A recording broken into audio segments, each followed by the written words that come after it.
Yo, what's up mga tol? So, pasensya na kayo kung hindi ako masyadong consistent sa paggagawa ng video. Andito kasi kami ngayon sa China, so ngayon lang nakapag-settle. Though baka hindi rin ako masyadong maging super consistent pa kasi malapit na ang Chinese New Year dito, so magiging busy kami dito. But pag may chance, so gagawa tayo ng video. Okay, so paano nga ba mag-build ng kanta? So, gawin nating basic tong tutorial na to. Hindi tayo masyadong um, magpupunta sa talaga sa details, pero yung general yung general idea kung paano tayo makakabuo ng kanta from scratch. So, sige, start tayo. O nga pala mga tol, yung ginamit ko dito ang mga plugins sa beat lang ay stock plugins lang ng FL Studio. So, like tong melody natin dito, ang ginamit ko lang ay, asan na ba to? To Flex. Ayan. Ano to? Native plugin ng FL Studio to. So, pwede nyo tong gamitin kung may FL Studio kayo. Ayan. Lahat yan, pati tong ibang mga instruments dito. So, ayan. So, paano ko nga ba binuo tong beat na to? So, ito yung main melody ko. Actually mga tol, wala akong knowledge sa mga notes or mga chords. So hindi ako nakaka-play ng piano, pero nakakagawa pa rin ako ng beat. So bakit? Kasi based lang sa tenga ko, ano yung maganda sa pandinig ko, yun yung ginagamit kong notes. So, pinakabasehan ko lang talaga yung discretion ko kung ano ba yung maganda sa tenga, tsaka yung hindi. So, ito yung chords ko dito. Yan. Tapos, ito yung pinaka-starting point ko. So, itong tatlo. So, magsa-start na ako sa pinakaunang note, kuwari itong C6. Tapos, hanap ako ng isang note na babagay sa dito. So, ito yung nahanap ko, yung A. Tapos, hanap ulit ako ng isa pang note na babagay sa dalawang to, which is itong E.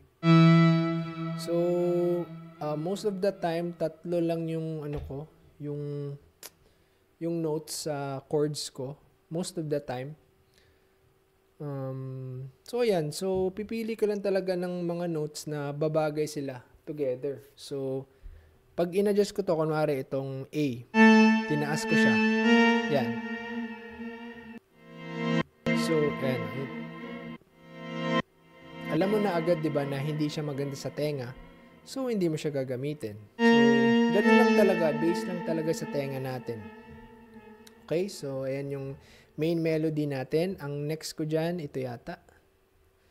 Ito parang bass notes lang ito ng main melody ko.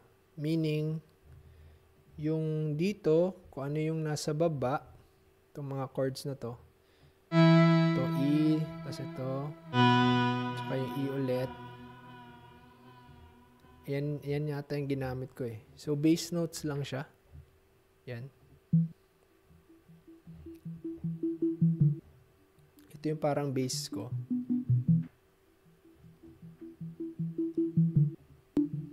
Ayan. Tapos, last ko ay itong piano. Halos same lang siya sa main melody natin. Pero iniba lang natin ng konti. Naglagay tayo mga accent. Para hindi naman siya stagnant yung beat natin. So, nag-iiba pa rin siya. So, ito yung tunog niyan. So, bali, inad ko lang tong dalawang note na to. So, ayan. Nag-add lang ako na ibang note. Yan, yung mga ganyan. So, together, pag itong tatlo nag-play, ganito yung tunog niyan.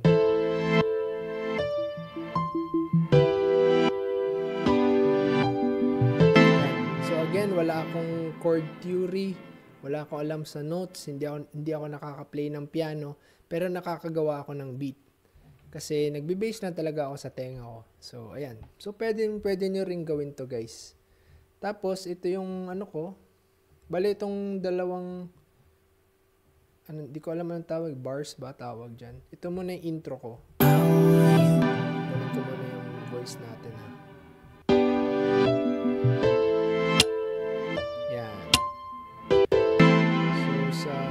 drums naman, kahit itong mga drums ko, ano lang yan, stock lang yan yung FL Studio ito. Ayan, ito. Sa pack na to, packs. Tapos drums mode audio. Lahat yan, makikita nyo yan sa FL Studio nyo. So, ayan lang ginamit ko. Naghanap na ako ng magandang tunog or sample na babagay dun sa melody natin. So, bali yung pagbibuild natin ng song, guys, bawat element na i-add natin, dapat babagay siya. So, kung ano yung pinaka-base natin, yung mga i-add natin on top of that, dapat babagay siya doon. So, ayan yung mindset mo dapat dyan. Ayan, tapos sa verse natin, ganito yung tunog sa verse.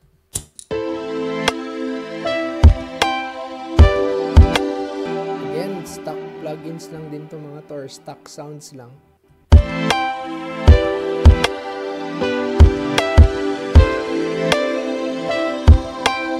Ayan, yun yung tunog ng drums natin. So, yung drums natin, medyo, ano ba tawag dito sa tunog na to?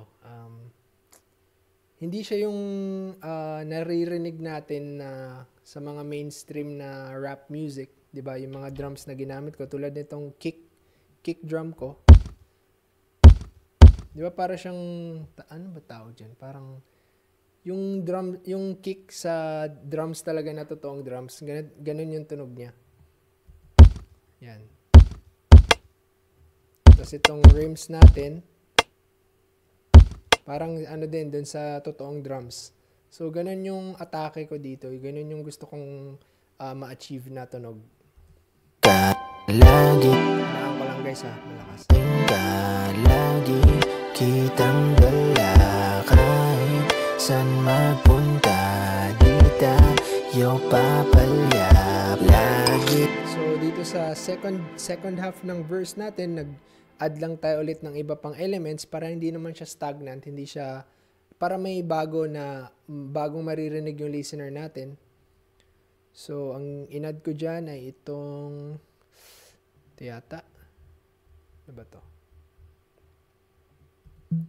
Hindi to. Pa in-add ko dito. Kalimutan no?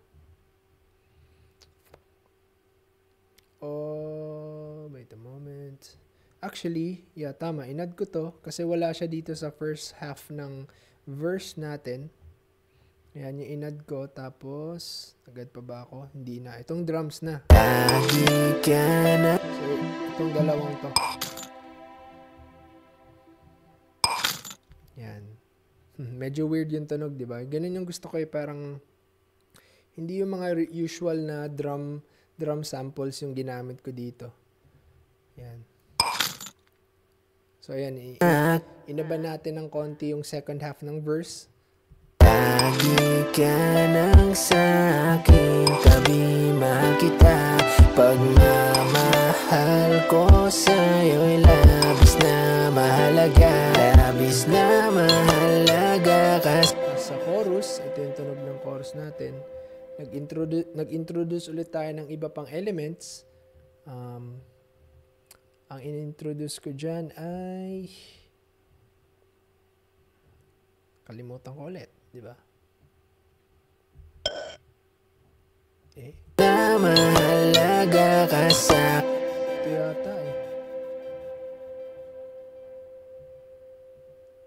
Kalang guys ha. Oo, ito yata guys. Ayan. So, ayan yung bagong element natin sa chorus. Tapos, alam ko meron pang isa Ito ba yun? Ito guys. So, itong dalawang to yung bago dito sa chorus. Tsaka siyempre, may ibang drum pattern din or drum sounds. na mahalaga ka sa'kin kung alam mo lang. Itcha puwera lang lahat sa'kin lang pa. Ito yung ibang drum pattern dyan. Lahat sa'kin lang. Dapat kailan sa first half ng chorus walang kick, sa second half ng chorus may kick. So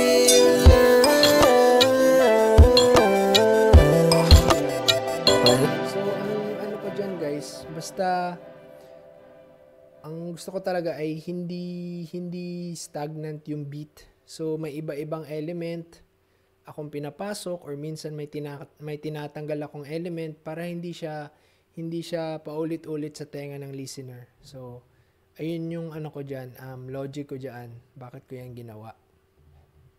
Kasi ayaw natin na ma-bore yung listener natin, 'di ba?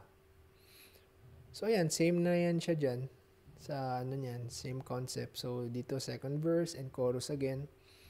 Wala naman ako iniba sa beat diyan. So ayan guys, so ang pinaka-conclusion natin dyan, first of all, hindi mo kailangan ng mga fancy plugins para makagawa ng beat or ng song. So, tulad ng beat ko dito, all stock plugins lang, tapos stock drum samples. Yan, makikita niyo sa FL Studio nyo kung meron kayo.